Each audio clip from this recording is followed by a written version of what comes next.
সবাইকে আজ সকাল সকাল 12ই আগস্ট ফ্রাইডে চলে এসেছি। আমাদের বাড়িতে রং কালার করা হচ্ছে বাড়ির বিউটিফিকেশনের জন্য।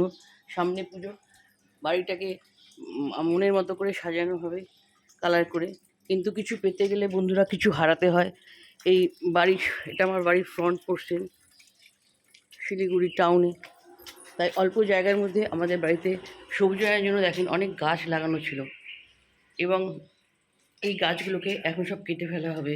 এতটাই মনটা খারাপ যে বাড়ির এতে আমরা গাছগুলোকে কেটে ফেলবো। সাইডে রং করতে গিয়ে সাইডে আমার শেফালি ফুলের গাছ কাটা পড়েছে, টগর ফুলের গাছ কাটা পড়েছে, এবং হচ্ছে যে টগর ফুল আর একটা হলুদ ফুল।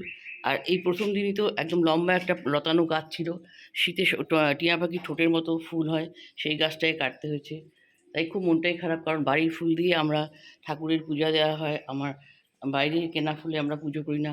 এই যে এতে শেফালি ফুল গাছটা আমরা একদম কেটেই ফেলেছি এখানে। এই যে এটা আমার স্থলপদ্ম গাছ, এটাও কেটে ফেলতে হচ্ছে। পেছনেও একটা আছে, পেছনের গাছও কাটা পড়েছে। এইটুকুই, খুব লাগছে গাছ কাটতে। কি করব বলেন।